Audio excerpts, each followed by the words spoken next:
gagnons la paix. Et oui, la paix se gagne. La paix à tout prix. Elongo na FARDC na police, Bansol Lisanga toteleme. Tolonga na mapinga.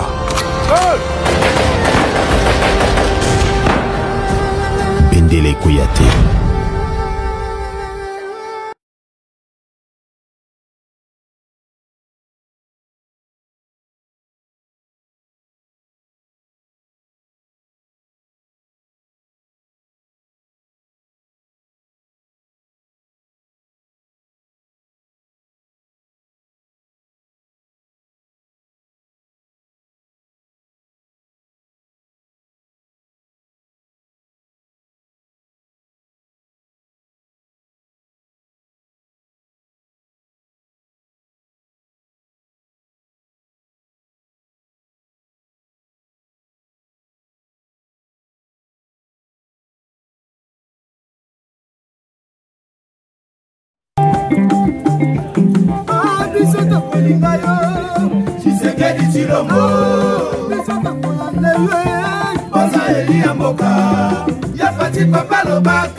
Le peuple d'abord, Okangela biso madongolo biso yo, Bankosi boka, Okangela biso banyangala kata balini kobe bisa kongo kanga bango. Ya fati,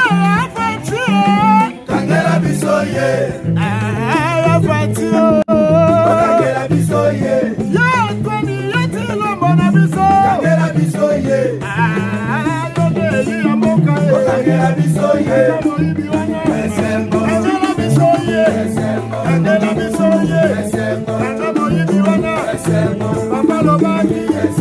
le peuple d'abord, qu'elle a su offrir, qu'elle a su offrir, Kaboye Salate, Apoti Malekala, Masala Yamote, qu'elle a su offrir,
Ali Fatibe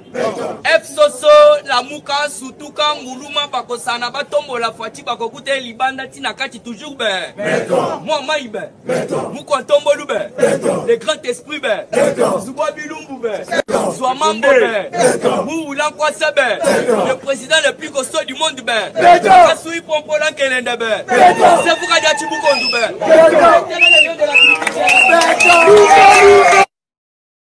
Mbokoyo abotami nanu te moto akobangisa UDPS ya kobangisa chef de l'État esika azali abotami nanu te oyo bazali kosala wana ozali kotia yango na compte ya exercice démocratique oyo biso tobundela totiki bango basala makelele baloba oyo balingi mais mingi sala vigilant base ya parti sala vigilant tolobi nini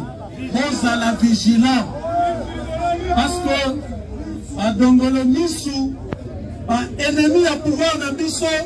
bazali kolala te bazali butu nyonso kosala bareunion ndenge nini bakoki kobotola biso bokonzi ndenge nini bakoki kosalela ta chef de l'État mabe ndenge nini alors bazala discrété La détermination du chef de l'État de doter la République démocratique du Congo aussi bien d'un système de couverture sanitaire que d'un système particulier de prise en charge en soins de santé et frais funéraires au bénéfice des agents de carrière des services publics de l'État vient d'être matérialisée par la signature du contrat portant sur le recrutement d'un prestataire de services en charge de la couverture des soins de santé et de frais funéraires au profit des agents de carrière des services publics de l'État et des membres de leur famille. Cela sur toute l'étendue du territoire national. Ce contrat signé par le vice-premier ministre, ministre de la fonction publique Jean-Pierre Liaou, accompagné du ministre des Finances Nicolas Kazadi et du vice-ministre du budget Élisée Bokoumouana, permet aux agents et fonctionnaires de l'État certifiés réguliers et détenteurs d'une carte biométrique de bénéficier gratuitement des soins de santé auprès des hôpitaux concernés ainsi que des frais funéraires. Sous la coordination du Premier ministre, suivant la vision tracée par son Excellence Monsieur le Président de la République, nous sommes déterminés à poursuivre le combat contre la pauvreté. Beaucoup de fonctionnaires meurent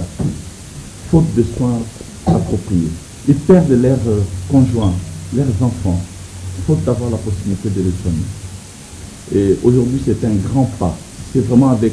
soulagement, avec plaisir que avec mes collègues, j'ai eu le plaisir de poser cet acte. Et nous allons, dans les jours qui viennent, continuer à œuvrer pour l'amélioration des conditions sociales des fonctionnaires de l'État congolais. Avec la signature de ce contrat, le gouvernement de la République, que dirige le Premier ministre Samalou Kondé, démontre sa détermination d'œuvrer pour l'amélioration des conditions de vie des agents et fonctionnaires de l'État sous le leadership du chef de l'État, Félix-Antoine Tshisekedi Tshilombo. Les mesures d'encadrement pour garantir le suivi du respect des clauses ont été envisagées. Le VPM de la fonction publique Jean-Pierre Liaou a annoncé la mise en place d'une commission interministérielle pour veiller sur la mise en place de ce contrat. À la même occasion, le vice-premier ministre, ministre de la fonction publique Jean-Pierre Liaou a procédé au lancement de la première phase de départ à la retraite des agents publics de l'État dès le mois prochain. Une première vague de 5000 agents va bénéficier d'une mise à la retraite digne avec une enveloppe de 10 000 $ comme frais de transport. À cela s'ajoutent les allocations des fins de carrière. Un chantier énorme, regardez les bâtiments. C'est énorme. Ça, c'est les œuvres de Fachi Béton. Ouais. C'est très vaste, un hôpital ultra moderne. Waouh! C'est fabuleux. Bino batu botiaka tembo Fachi asalaka te. Naza na mbujuma, oyo eza mbujuma yeze kishasa te. Oh, eloko ezo.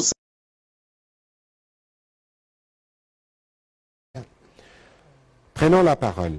le ministre des Hydrocarbures a fait part au Conseil de l'état des lieux de la prolifération des stations-service dans le pays. En effet, au cours de la 62e réunion du Conseil de ministres, tenue le 8 juillet 2022 à la Cité de l'Union africaine, le président de la République a formulé dans sa communication une interpellation sur la situation d'implantation anarchique des stations-service dans la ville-province de Kinshasa et dans d'autres agglomérations de la République démocratique du Congo. À la date du 25 juillet 2022, les données recueillies font état de l'existence dans la ville de Kinshasa de 245 stations-service, dont 204 opérationnelles, 21 en construction et 20 en arrêt. La situation est quelque peu incontrôlée, a reconnu le ministre. Face à cela, le ministre des Hydrocarbures a proposé quelques mesures, notamment l'obtention d'un moratoire sur la délivrance des titres des stations-service en attendant l'harmonisation de vues des ministères sectoriels concernés. Il s'agit ici des autorisations de bâtir et de permis de construire. La suspension des chantiers en cours en attendant la vérification au cas par cas. Une mission d'inspection dans tout le pays et l'accélération de travaux d'élaboration des actes d'exécution de la loi portant régime général des hydrocarbures et son règlement. Après débat et délibération, ce dossier a été adopté. Tuna bema aye bisa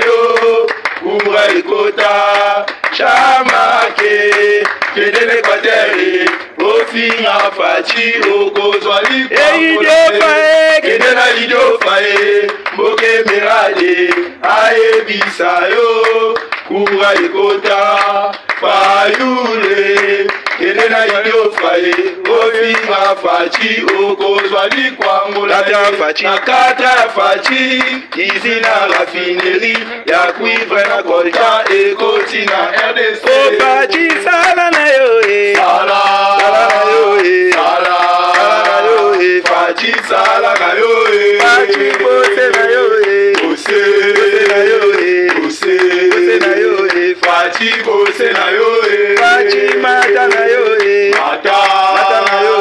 mata na yo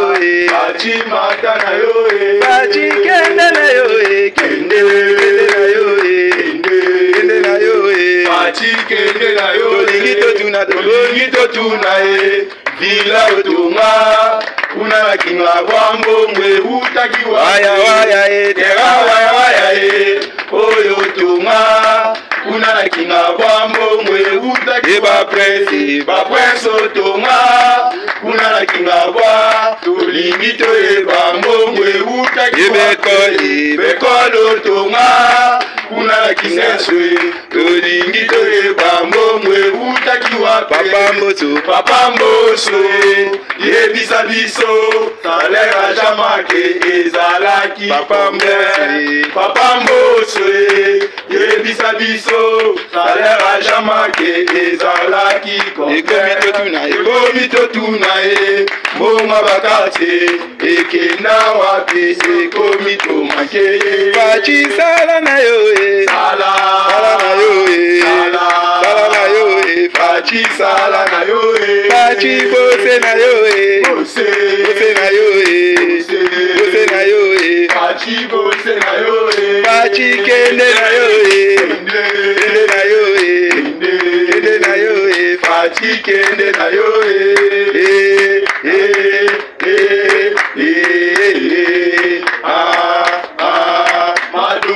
madofolo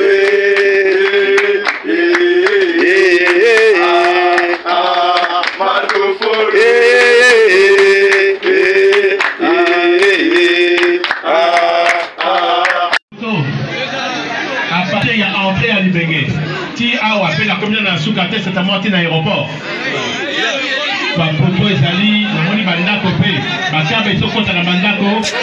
pona ngai ezali sengolore c'est ça kaka ba rotinda ba corriger le problème ya technique wana et couper sa courant mais ezali esengo pona nini parce que à partir ya courant d'abord il faut topper sa président de la République merci parce que ezali bien sûr que les là qui est pas naïe na cadre réunion sacrée na ba masolo na biso toza koyebisa yo eza kotambola te et puis vraiment azali très sensible il faut que pese merci na geste wa sali dai banda na bota na mona courant awa na gemela te là na libengete même ma botte na ngai boy c'est vrai que papa zato yibsa ngai maman que non kala ba poto ezalaki bozomo nango ba poto akala wana mais il y a boyena notre monde en côté donc vraiment ils allaient esengo il faut topper sa président de la République merci na geste wa salia wa pour la biso na komi pe na zongo to kuti pe zongo kuna courant pe ekoti oui bande ko bazolela nano pe ekoti na manda côté mais c'est sûr que déjà courant est commis na zongo et commis na libenge siko esengeli développement kokota moke na kadi na banda ko nyoso. Mes amis, tous les élikia parce qu'à partir du courant développement et quoi salama. Le quoi la chef territoire autour de Awa, c'est que atelier, on te souviens de l'atelier à couture, on se souvient de la moulin, on a commodre foufou, masangu. Après ça, on a la mapa. Sur la ligne à Mayele, a dit comment on bon sa mapa, on a la papa. Bamutu ba osala atelier pour la mécanique. Bakobeng sa ba machine électrique pour la tour, ko sa ba machine ko fabriquer ba pièce. Bonjour na balandi nyonso ya émission na biso Diaspora Debout. To pesibino bambote bisika nyonso bozwami na ngonga oyo. Ya solo toye lisusu liboso na bino ndenge to mesana pona kosolola kaka pona masolo ya mboka na biso.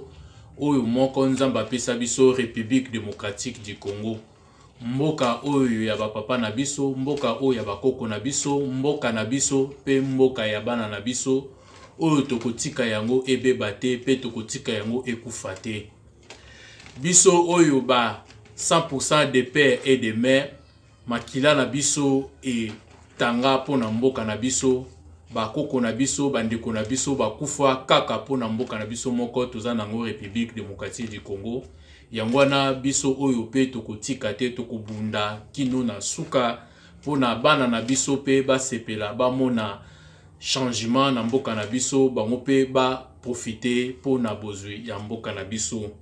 Ngonga ekoki biso pepe congolais to profiter to sepela na mboka na biso parce que tonyokwa mingi banguna bauti libanda bauti bamboka mupaya ba étranger ba profiter trop na mboka na biso ndeto komi na temps oyo ya kostope bango ekomi ngonga oyo ya biso pepe congolais to profiter pe na mboka na biso.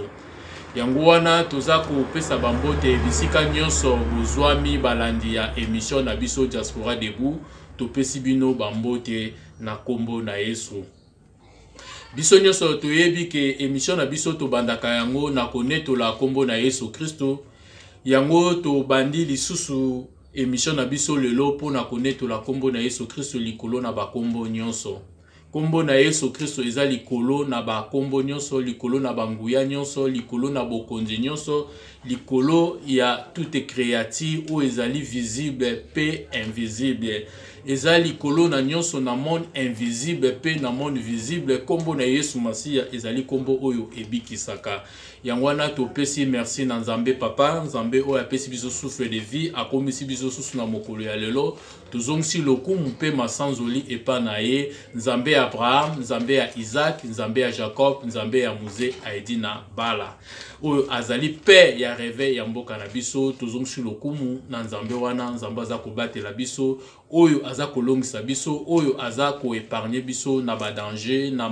na ba projet nyonso ya banguna oyo bazo kotia liboso na biso, eza ko échouer, eza kozala néantir kaka pona nguya na Yesu Kristo nde biso tozali kobika. Yangwana to netoli kombo na Yesu Masiya pe tozongisi lokumu pe masanzoli epa Nzambe papa na kombo na Yesu Kristo nde to lobi amen.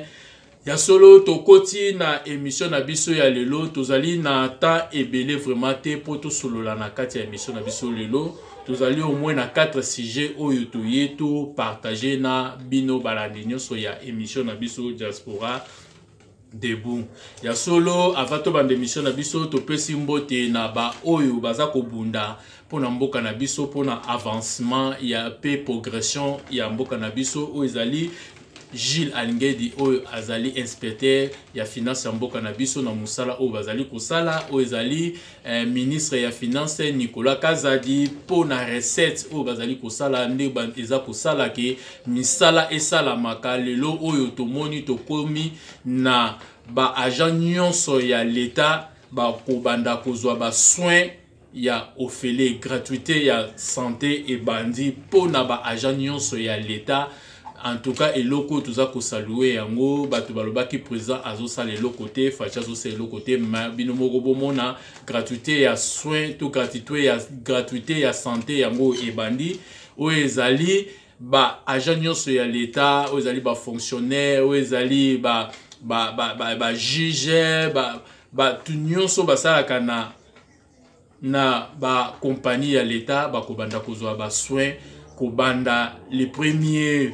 Oute bako banda kozwa yango na basi na bango na bana bango ba famille na bango nyonso bako banda kozwa ba soin ya ofele ezali eloko ya esengo makasi pona mboka na biso pe toyebi ke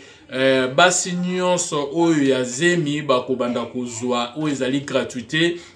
ko banda na kilo kino mukolo akobota na accouchement na bango ekozala ofele même oboti na Césarène bando pesa mbongo te ekozala ofele tala bonheur oyo mwana mboka ayeli biso Félix Antoine Tshisekedi Tshilombo tangu biso toza koloba bato mususu bazobenga biso ba jalelo bato mususu bazobenga biso ba fanatique bato mususu bazoloba n'importe quoi nzoka misala yango eza komonana lelo tomoni bana ya malweka ndenge baza kosepela banzela oyo ebeba bandakala bana ya ba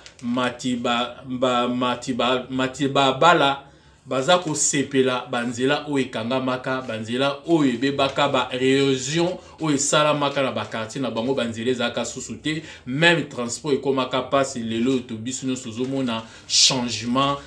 misala eza kosalama partout na kati ya République démocratique du Congo en tout cas pays na biso eza a chantier misala eza kosalama pe misala oyo eza kosalama ekende kino na suka yango wana tosengi na Nzambe apambola oyo ezali président Nabiso Félix Antoine Tshisekedi Tshilombo. Toye kopesa ba bon anniversaire na chef Nabiso Ozali CG Augustin Kabuya. En tout cas, ba anniversaire moko ya bonheur pe ya prospérité pour na yo otolobi ere anniversaire na Augustin Kabuya CG Nabiso. En tout cas, ba mbote pe ba félicitations na musala ezo salama na Lualaba na Mama Fifi Masuka. En tout cas, misala eza komona na pe to saluer o ezali mwana mboka o ezali mama manwanika na musala ndenge eza kosalama musala eza komona na Nzambe ya lola apambola bino. Tokoti na ba sujet na biso ya émission ya lelo to bandi émission na biso premier sujet toza kolobya affaire Jean-Marc Kabund o azalaki interpellé na justice pe akendaki bayokaki ye eleknini lekaki na procès ya Jean-Marc Kabund. Deuxième tokosolola ozali déclaration du sousou ya Frank Diongo a utaki koloba alingi akutana na Kabila po na koluka changement ya mboka na biso République démocratique du Congo pe Frank Diongo ake musika alobi ke gestion ya Kabila eleki gestion ya Félix Antoine Tshisekedi Tshilombo to seki tolobi mawa po na ba politicien ya République démocratique du Congo. Pe na oelandi tokoloba se manifestation oza ko sala managoma parce que biso peuple congolais to boyi MONUSCO tolobi MONUSCO dégage MONUSCO tika mboka na biso po plus de 20 ans MONUSCO eza ko sala eloko moko te. Ya solo toropesi susu bambote na balandi nyonso ya émission na biso Diaspora Debout to koti na émission na biso ya mokolo ya lelo. Ya solo to bandi na premier sujet na ya émission na biso ya lelo o ezali sur convocation oyo ya Jean-Marc Kabund na ba procureur to na justice na biso ba bengisaki ye pe jeudi le 28 juillet oyo euti koleka to monaki Jean-Marc Kabund akendaki po na ko se représenter pe ko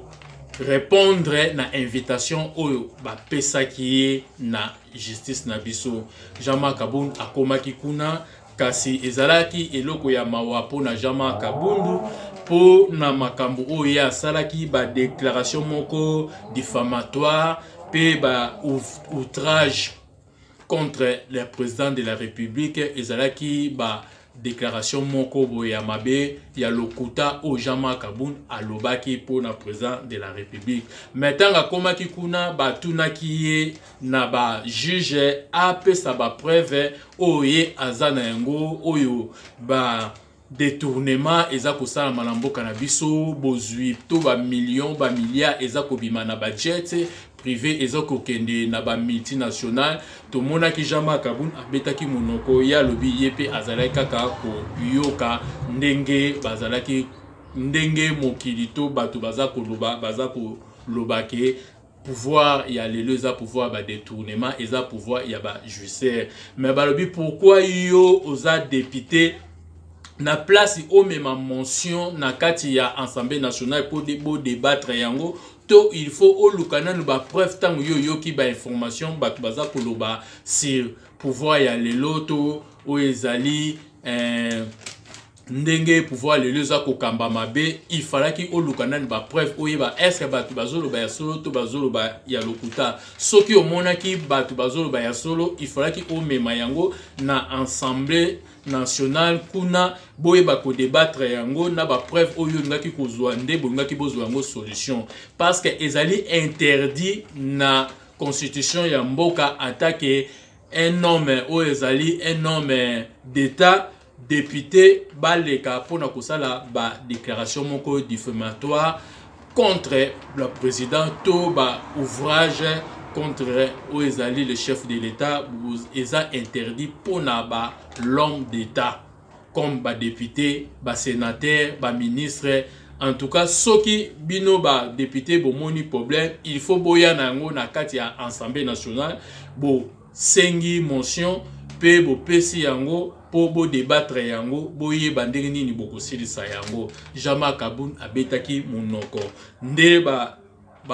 avocat to ba juge oyo ba sambisaki ba monaki en tout cas aza mwana muke mais ba bombelaki mo makamususu ba sengaki azonga ndaku nde ba bengisi ye mardi ya les 2 ya semaine prochaine nde akoyeba kozonga susu kuna na ba juge ayeba kosamba to yebite nini koleka est-ce que bakokanga mwana mboka parce que ba preuve eleki ebele ba mabe eleki ebele Jama Kabundu autaki koloba ke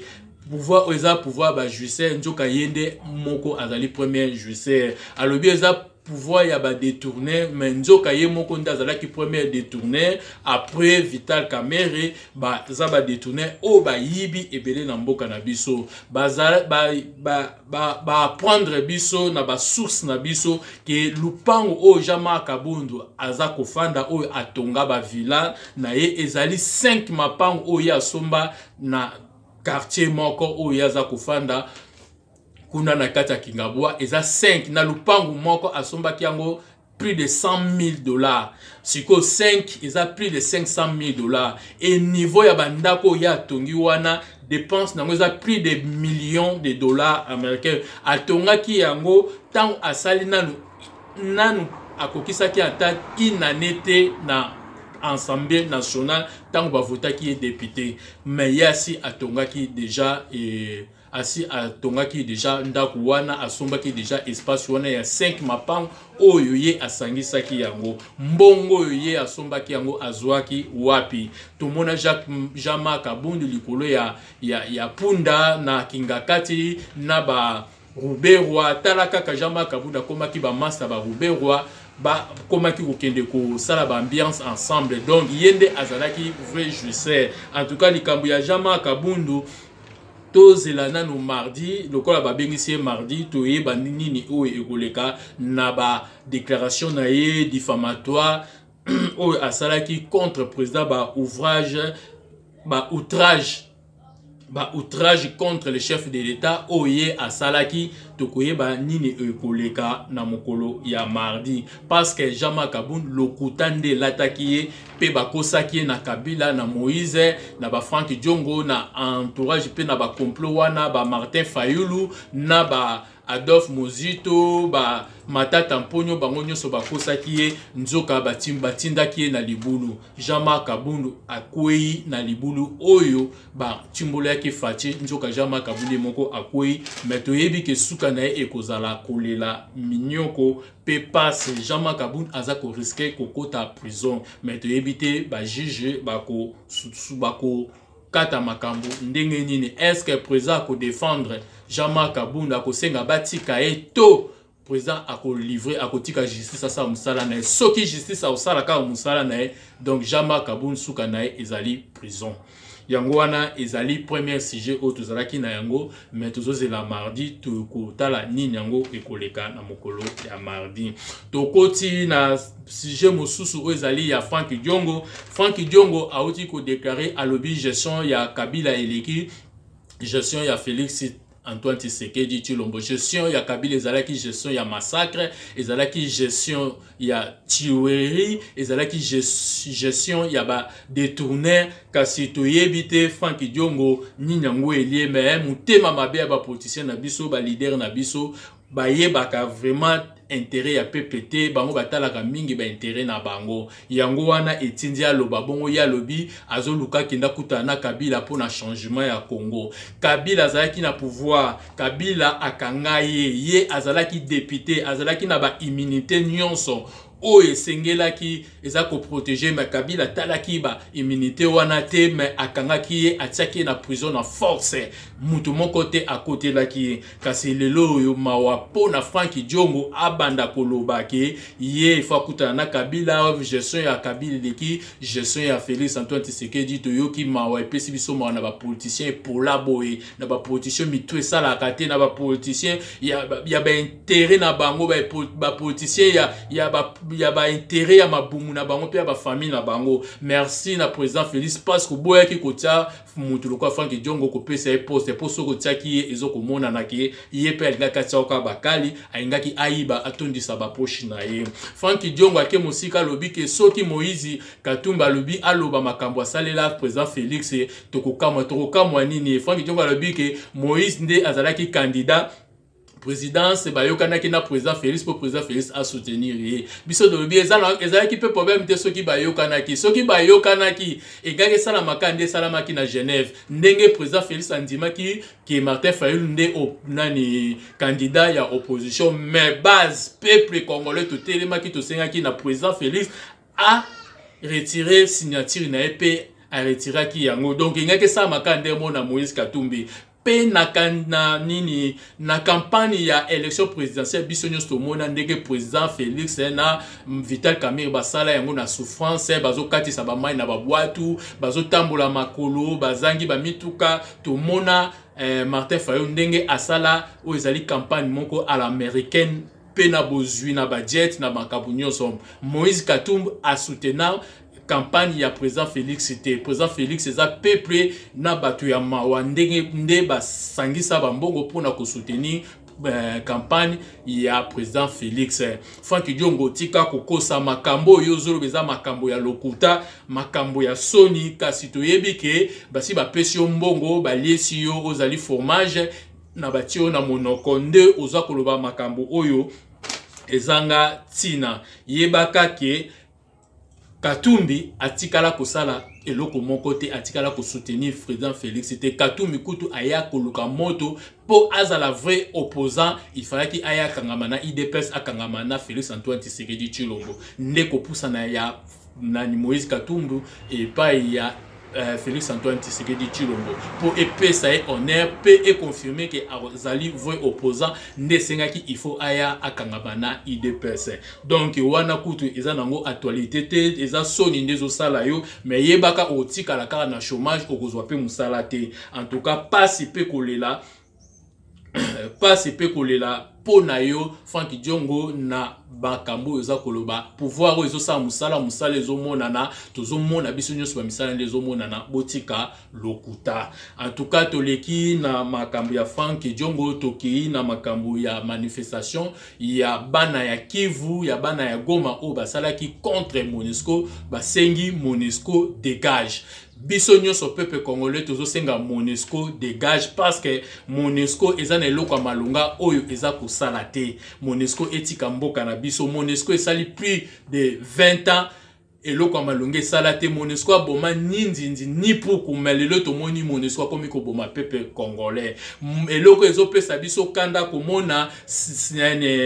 nani secrétaire général ya MONUSCO o azali représentant ya MONUSCO na RDC azosa la déclaration le MONUSCO ezali incapable ya kotake M23 pour M23 bazana ba minduk bazana ba arme lourd bazana bibundeli ya makasi en tant que MONUSCO ezo représenter États-Unis ezo représenter monde ezana capacité ya kosenga bibundeli na monde mobimba ba pesa bibundeli ya makasi pona ko benga na M23 musala ni ba yaki kosala bazo sala le côté bazo coopérer na ba rebelle baza ko bimisa richesse ya mboka na biso baza ko bimisa ba or ba kobate ezo kende na nzela Rwanda ezo ko bima bazo tinda na mboka na bango musala o MONUSCO yaki na mboka na biso ezaka ka muyibi ko piller mboka na biso pe ko soutenir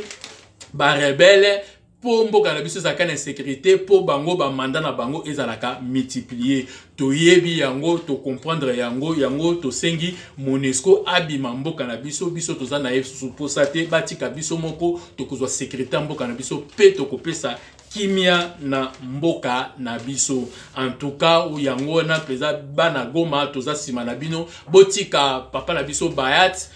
Lukwelo asala ki loko mote ya asala ki déclaration attaque mais en tant que patriote nda senga ki na MONUSCO bobima pe biso senga MONUSCO ebima peuple batelema ki na volonté na bango ndenge papa Etienne Tshisekedi alobaki jour boko mona peuple ko telema sans mot d'ordre nde ezali ebandeli ya kobonga ya mboka na biso République démocratique du Congo nde sikoyo tomoni vraiment eza ebandeli ya kobonga ya mboka na biso ya solo.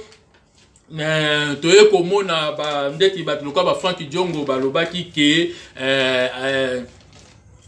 diplomatie ya président eza kosala te nzoka pour diplomatie ya lelo ya président eza kosala biso nyonso nde tomoni oyo ezali secrétaire général ya États-Unis oyo ezali na kombo ya Antonio Guterres ye wana ye pona kosala tournoi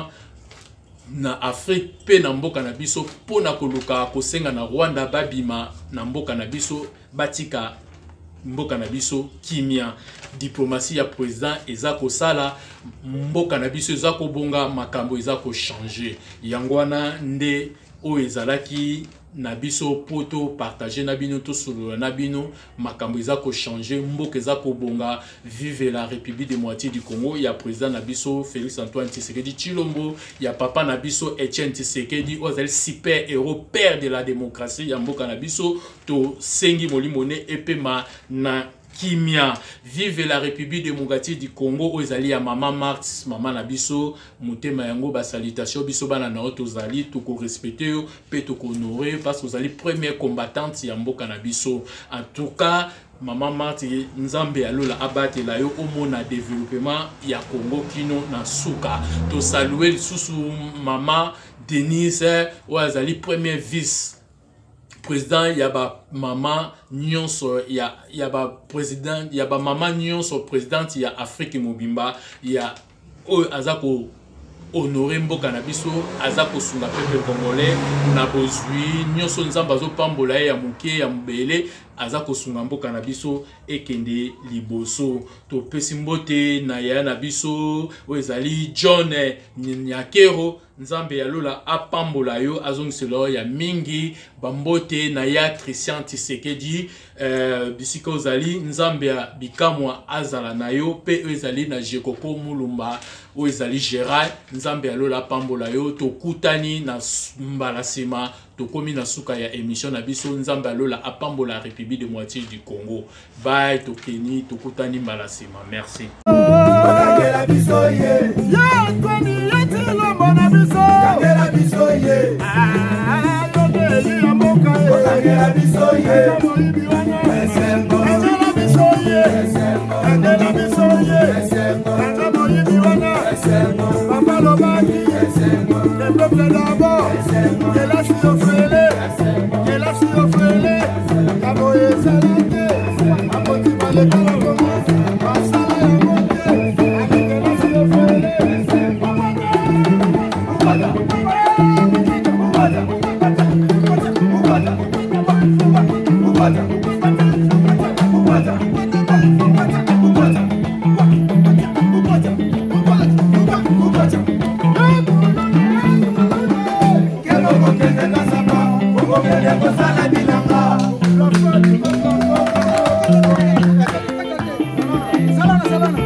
la muka sutuka nguluma bakosana batombola fati bakokute libanda tina kati toujours be moi maïbe muko tombolu be le grand esprit be zuba bilumbu be soit mambo be mu ulan kwasa be le président le plus costaud du monde be kasui pompola kelende be c'est pour kadia chibukondu be